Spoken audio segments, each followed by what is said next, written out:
আসসালামু আলাইকুম প্রিয় দর্শক, আজকে আমার এই যে কন্টেন্টটা এটা অনেকটা আমার ব্যক্তিগত কিছু বিষয় নিয়ে।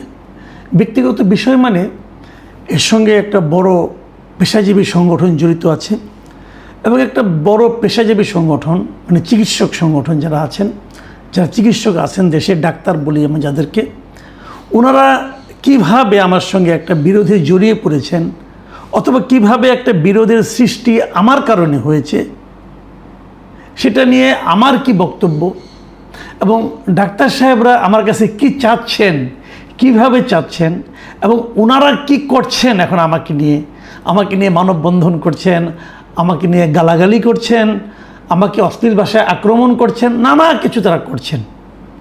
সেই বিষয়ে আমি আমার অবস্থানটা একটু ক্লিয়ার করতে চাই। আমি এতদিন এটা নিয়ে কথা বলিনি, আমার নিজের কন্টেন্টটাতে আমি কী বলবো, আমি দুটো জায়গায় কথা বলেছিলাম। একটা হলো আমার সঙ্গে ডক্টর আব্দুল নূর তুষার, আপনারা সবাই ওনাকে চিনেন, উনি একবার আমার সঙ্গে একটা ইন্টারভিউতে বসেছিলেন, সেখানে ওনার মাধ্যমে আমি কিছু জবাব দেওয়ার চেষ্টা করেছি। উনি ডাক্তার সমাজের প্রতিনিধি হিসাবে আমাকে কিছু প্রশ্ন করেছেন, আমি কিছু জবাব দিয়েছি এবং আমার কিছু প্রশ্ন ছিল উনিও জবাব দিয়েছেন। আমি ভেবেছিলাম ঘটনাটা ওখানে শেষ হয়ে যাবে, কিন্তু ঘটনাটা এরই মধ্যে আরও অনেক বড় আকার ধারণ করেছে। ওনারা আমার বিরুদ্ধে মামলা করবেন বলে হুমকি দিয়েছেন, উকিল নোটিশ পাঠিয়েছেন। আমি উকিল নোটিশটা আজকেই পেয়েছি, আমি ওটা এখনও ভালোভাবে পড়তে পারিনি। আমি এই কন্টেন্টটা আজকে করব, উকিল নোটিশ পড়ে উকিল নোটিশের জবাব আমি আগামীকালকে দেওয়ার চেষ্টা করব। সে আলোচনায় পরে আসি। প্রথমে বলে নেই আমি কি বলেছিলাম, কোথায় বলেছিলাম। আমি চ্যানেল এস, একটা টেলিভিশন, বেসরকারি টেলিভিশন চ্যানেল, সেখানে একটা অনুষ্ঠানে কথা বলছিলাম। প্রসঙ্গক্রমে এসে গিয়েছিল আদ্দিন হাসপাতালের কথা, আদ্দিন হাসপাতালে কি হচ্ছে না হচ্ছে এগুলো নিয়ে। এবং এই প্রসঙ্গে কথা বলতে যেয়ে আমি ডাক্তার, আমরা সবাই ছোটোবেলায় কেমন এইম ইন লাইফ লিখতে যেয়ে কে হবে সবাই ডাক্তারের কথা লিখতেন যে আমরা ডাক্তার হতে চাই, কারণ ডাক্তার হলে পরে মানুষের সেবা করা যায়, গ্রামের মানুষের সেবা করা যায়, অসহায় মানুষের সেবা করা যায়, এগুলো যে আমরা লিখতাম। যারা ডাক্তার হয়েছেন পরে তারা সেই লেখাগুলোর কতটুকু নিজেদের জীবনে বাস্তবায়ন করেছেন এই কথা বলতে যেয়ে আমি কিছু কথা বলি। আমি হুবহু আপনাদেরকে বরং আরেকবার পড়ে শোনাই আমি কী বলেছিলাম। আমি বলেছিলাম, সরি ডাক্তাররা হয়তো শুনতেছেন এটা, আমি যদি কমনলি বলি ওনাদের মতো চামার দ্বিতীয় কোনো শ্রেণী আছে আমাদের দেশে, এই কথাটা আমি বলেছিলাম। এরপরে আমি আবার আরেকটা কথা বলেছিলাম যে ডাক্তাররা কখনো রুগীর দিকে তাকিয়ে ভাবে না যে এই রোগীর ভাত খাওয়ার টাকা নেই, সে 300 টাকার ওষুধ কিভাবে কিনবে। আমাদের এই ডাক্তাররা হলেন ওষুধ কোম্পানির ক্যানভাসার। আমি এই কথাটা বলেছিলাম।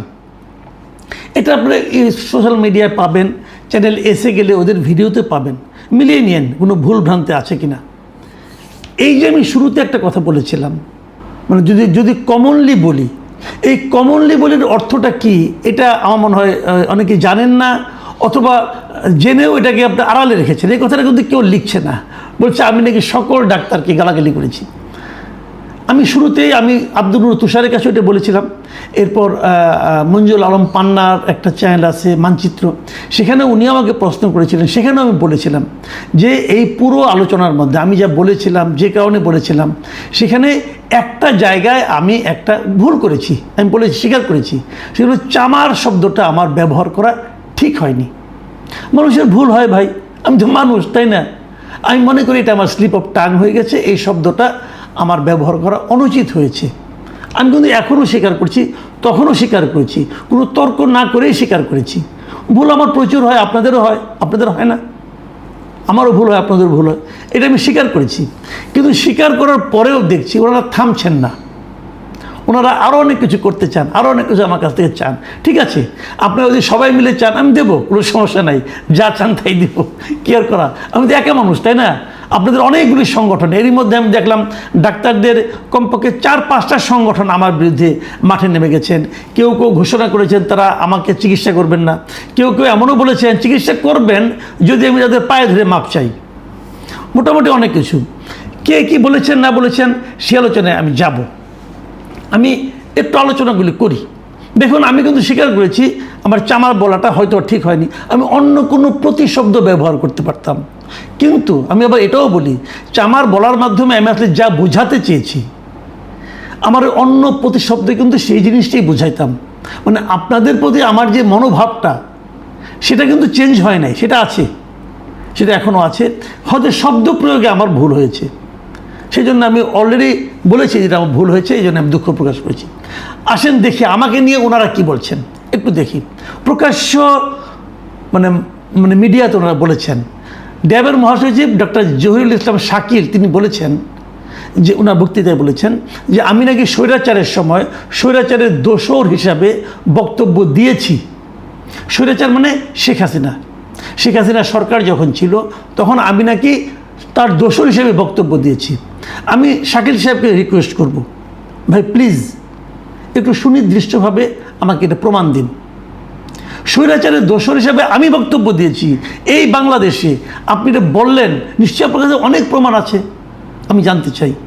একই সঙ্গে আমি আপনাকে এখন চ্যালেঞ্জ করছি যে প্রকাশ্য মিডিয়াতে, বিভিন্ন টেলিভিশনের টক শোতে, আমার ইউটিউব চ্যানেলে এবং বিভিন্ন জায়গায় স্বৈরাচারী হাসিনার আমলে দেশে বসে আমি যে পরিমাণ যে কথা বলেছি, স্বৈরাচারের বিরুদ্ধে কথা বলেছি, ওই সরকারের বিরুদ্ধে কথা বলেছি, তার অর্ধেক পরিমাণ কথা অন্য কেউ বলেছে, আপনি সহ অন্য কেউ বলেছে।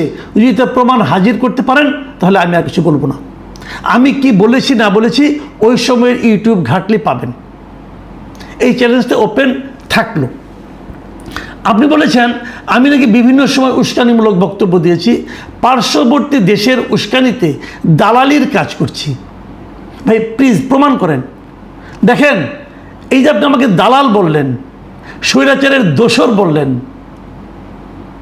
বলেছেন কিন্তু আপনি, আর আমি কিন্তু সবাইকে বলিনি, আমি কমনলি বলেছি। কমনলি বলার অর্থ কি সেটা আপনাকে বুঝি। ধরা যাক একটা বড় একটা আম বাগান আছে, আম বাগানে 500 গাছ, তার মধ্যে 10টা আছে কাঁঠাল গাছ। এইটাকে দূরের থেকে আপনি কি বলবেন? আম বাগান বলবেন, নাকি আম কাঁঠালের বাগান বলবেন, নাকি কাঁঠাল বাগান বলবেন? এই যে আমি রেশিওটা বলেছি, আপনি বলবেন কি কমনলি এটা একটা আম বাগান। আমি তাই বলেছি ভাই। এখন আপনি বলবেন কমনলি আপনি কি কেন বলবেন? আপনি 2 জন লোককে কেন বলবেন? হ্যাঁ, আমার 1 জন লোককেও বলা উচিত না, আমার আমি মানতে রাজি আছি, কিন্তু আমি কি বলবো? অমানবিক বলতে পারি, কোনো সমস্যা নাই, তারা অমানবিক আচরণ করেন।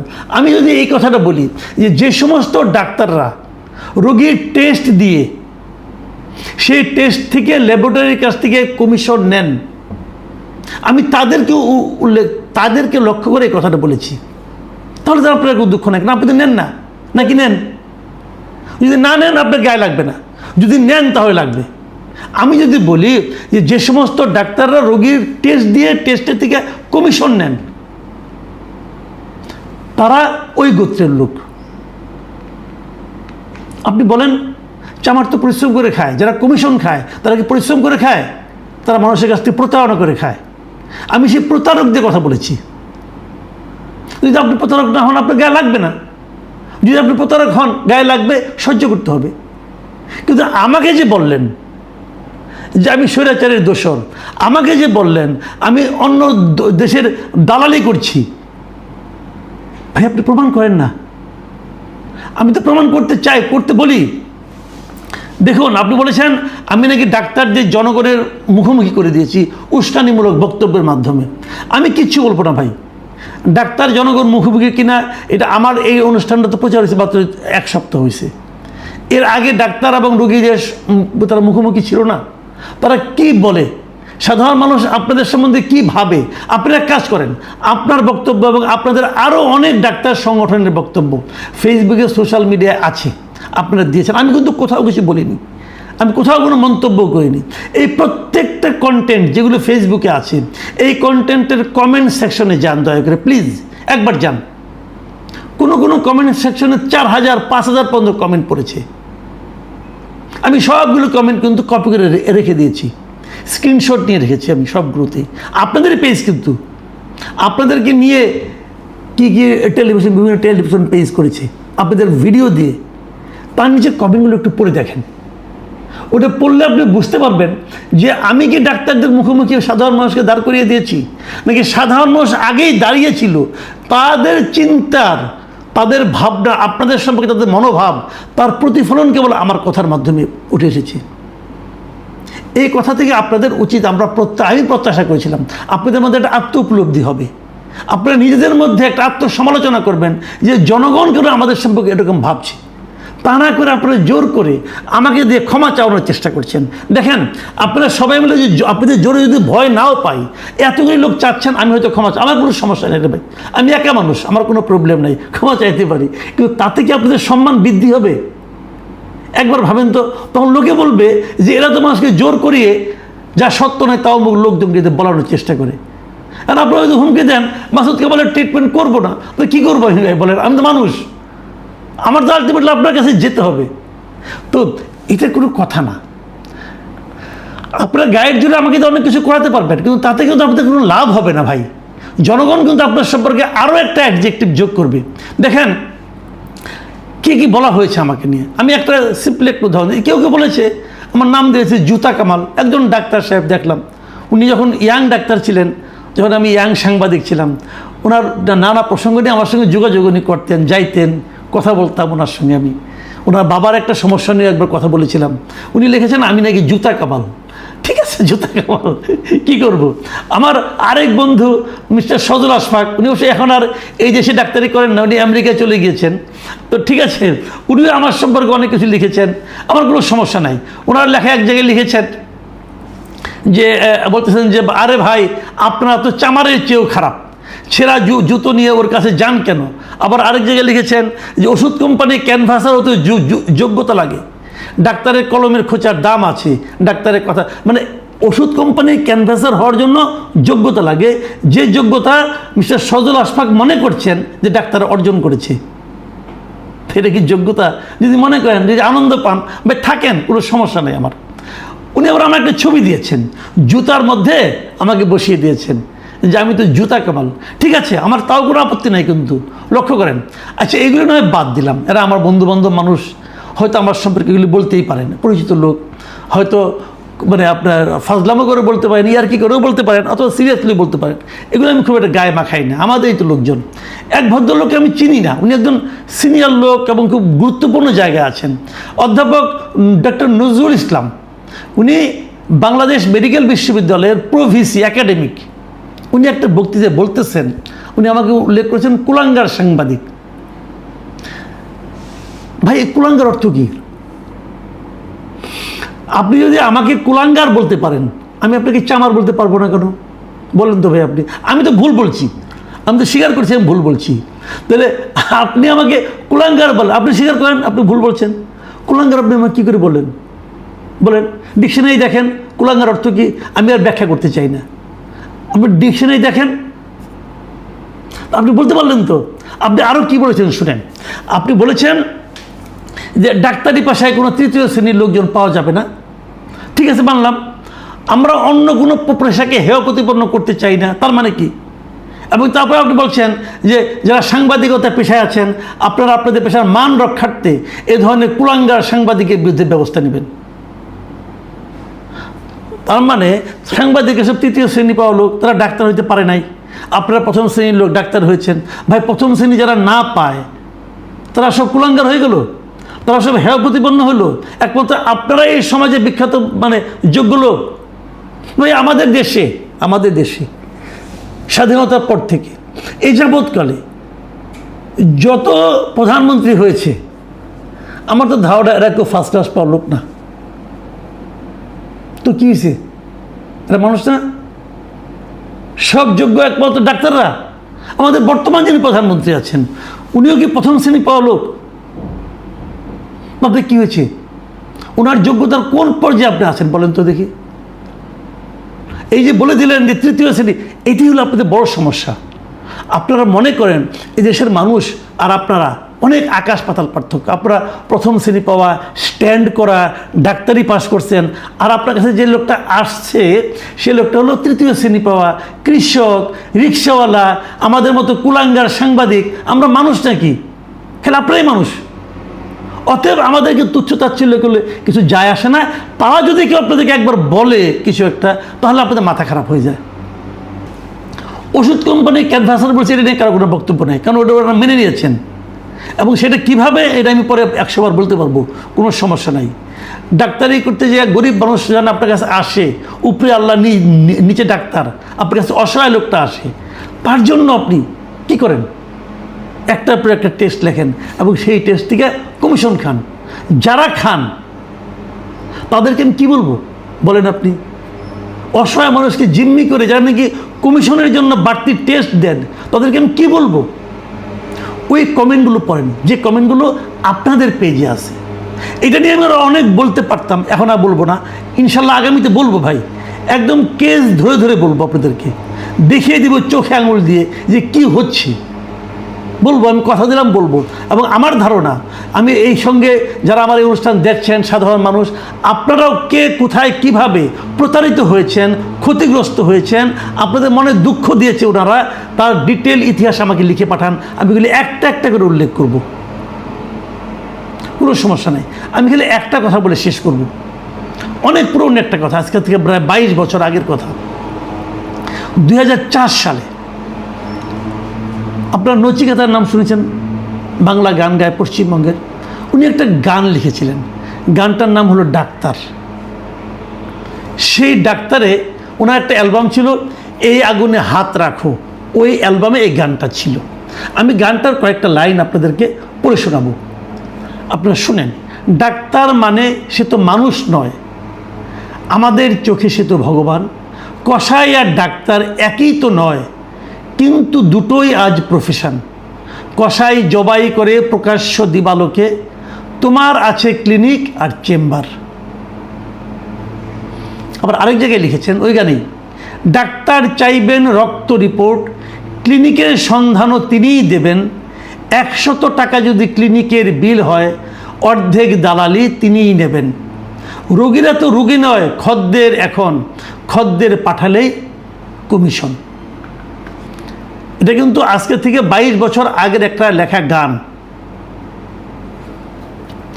ওই গানের আরেক জায়গায় লেখা আছে, উনি লিখেছেন, উনি বলেছেন আর কি, নিজেদের ডাক্তার বলো কেন, তার চেয়ে বলো না কো ব্ল্যাকমেলার। রোগীর আত্মীয়দের ঘটি বাটি চাটি করে করো সুযোগের সদ্ব্যবহার। সরকারি হাসপাতালের পরিবেশ আসলে তো তোমরাই করেছো শেষ। হাসপাতাল না থাকলেই জনগণ নার্সিং হোমে যাবে অবশেষ। সেখানে জবাই হবে, উপরি কামাই হবে, মানুষের সেবার কি দরকার, ও ডাক্তার ও ডাক্তার। এটা ওনার একটা গান, খুব বিখ্যাত একটা গান। এই গানের অধ্যায় কিন্তু এখানেই শেষ না। আমি এই গানটা বললাম এই কারণে, এই গানটা যারা এই অনুষ্ঠান দেখছেন আপনারা সবাই মিলিয়ে নেন আপনাদের বর্তমানের সঙ্গে ওই সময়ের পার্থক্যটা কথা। ভারতেও কিন্তু একই দৃশ্য, আমরা যা দেখছি ভারতেও তাই দেখছেন বলে তো নচিকেতা ভারতে বসে এই গানটা লিখেছিলেন, তাই না? আচ্ছা, এই গানটা গাওয়ার পর নচিকেতা বিখ্যাত লোক, গানটা খুব জনপ্রিয় হয়েছে, অনেক লোকে দেখেছেন, অনেক লোকে শুনেছেন গানটা। এই গানটা গাওয়ার পর কি কলকাতার অথবা পশ্চিমবঙ্গের ডাক্তাররা ওনার বিরুদ্ধে, ওনাকে মানে আপনার কষাই নচিকেতা, অথবা ওনাকে মামলা মোকদ্দমা, অথবা ওনাকে গালাগালি, অথবা ওনাকে জুতা এরকম বানার মধ্যে ঢুকাই দেওয়া, এগুলো করেছিলেন? কোনো কিছু হুমকি দামকি দিয়েছিলেন? বলেছিলেন যে ক্ষমা না চাইলে তোমাকে আমরা চিকিৎসা করবো না, বলেছিলেন? বলেননি। তবে ওনারা প্রতিবাদ করেছেন। কবে জানেন? এই ঘটনার 16 বছর পর। 2004 সালে নচিকেতা গানটা গেয়েছেন, 2020 সালে এই গানের প্রতিবাদে কলকাতারই আরেকজন ডাক্তার, উনি মানে এরকম বিখ্যাত শিল্পী না, ওনার নাম হলো ডক্টর অনির্বাণ দত্ত। উনিও ওই ডাক্তার যে গানটা গেয়েছিলেন, ওই গানের একই সুরে উনি একটা গান গেয়েছিলেন যখন কোভিডের প্রকোপ হয় সেই সময়। এবং কোভিডের মধ্যে উনি লিখেছিলেন, ওনার গানটা আপনাদের একটু আমি ছোট্ট করে 2-1 শব্দ বানিয়ে ওখান থেকে পড়ে শোনাই। উনি লিখেছিলেন, আমি ডাক্তার, ডাক্তার মানে তো সে মানুষই হয়, স্বার্থ জন্ম দেয় ভগবান। শিল্পী আর গিরগিটি একই তো নয়, কিন্তু দুটোই বদলায় রং। জাত তুলে গালাগাল শিল্প নয় কোনো দিনও, গিরগিটিদের বোঝাতা দরকার। দেখেন, উনি ডাক্তারদের একভাবে ডিফাইন করেছেন, অনির্বাণ দত্ত ডাক্তারদের পক্ষ নিতে যেয়ে আরেকভাবে শিল্পীদেরকে ডিফাইন করেছেন। এটা কথার লড়াই চলতে পারে, এখানে কিন্তু কোনো হুমকি নেই, কথার লড়াই আছে। আপনারা আমার সাথে কথা লড়াই করেন না ভাই, আপনার কোনো আপত্তি নাই, আপনারা বলেন। এই যে যারা আমাকে মানে জুতার মধ্যে ঢুকিয়ে দিয়েছেন, যারা আমার গলায় জুতা পরিয়েছেন, কেউ কেউ কিন্তু গলায় জুতাও পরেছেন আমাকে, ওই ছবি দেখাবো, আপনার দেখাচ্ছি। যারা আমাকে গলায় জুতা পরিয়েছেন তাদের কারো প্রতি কিন্তু আমার কোনো ক্ষোভ নাই, উনার কাছে আমি ওরকম হতেই পারে, আমার তো কোনো সমস্যা নেই রে ভাই, আমি ওগুলো হাসি মুখে মেনে নিয়েছি। আপনাদের গায়ে লাগে কেন? লাগে তখন যখন আপনার সঙ্গে মিলে যায়। ছোটোবেলায় পড়েন নাই, কানাকে কানা বলিও না, খুড়াকে খুড়া বলিও না, উহাতে ওনারা মনে দুঃখ পায়। তো আপনাদের মধ্যে যাদের মধ্যে ওই প্রবৃত্তিটা আছে তারা খুবই দুঃখ পেয়েছেন, কোনো সন্দেহ নাই। আর যাদের মধ্যে নাই তারা দুঃখ পান নাই, কারণ আমি তো সবাইকে বলি নাই, আমি তো কমনলি বলেছি। এই আপনারা তো সব ফার্স্ট ক্লাস পাওয়ালো, ফার্স্ট ক্লাস পাওয়া, কেউ স্ট্যান্ড করেছেন ওই নজরুল ইসলাম সাহেবের মতো। নজরুল ইসলাম সাহেব, আপনি তো কমনলি অর্থ বুঝেন না ভাই, আমি তো একটা মূর্খ টুর্খ লোক, থার্ড ক্লাস পাওয়া লোক, হ্যাঁ, আম জনতার মধ্যে আছি, আমরা তো বুঝি না, আপনি বুঝেন না, আপনি গায়ে নিচ্ছেন কেন? কমনলি বললে তো আপনার গায়ে লাগার কথা না, কারণ আপনি তো খান না, এই কমিশন খান না, নাকি খান আমি জানি না। কাজেই আমার কথা হলো, আপনারা আসেন, আমরা এটা আলোচনা করি, আমরা এটা আলোচনা আরও করবো। আপনি যখন আলোচনা শুরু করেছেন আমি করব আলোচনা ভাই। আপনি আমি একা মানুষ, তো একা মানুষের মানে একা মানুষ, বোকা মানুষের সাহস একটু বেশি হয়। আবার কথা হবে, আমি বলে রাখি, ওনারা আমাকে উকিল নোটিশ পাঠিয়েছেন, আজকে আমি এটা পড়বো, পরে কালকে উকিল নোটিশ নিয়ে আবার আলোচনা করব। আপনারা সবাই ভালো থাকবেন। সবশেষে বলে নেই, আমি কিন্তু দুটো কথা, এক নম্বর আমি কমনলি বলেছি, সবাইকে বলিনি।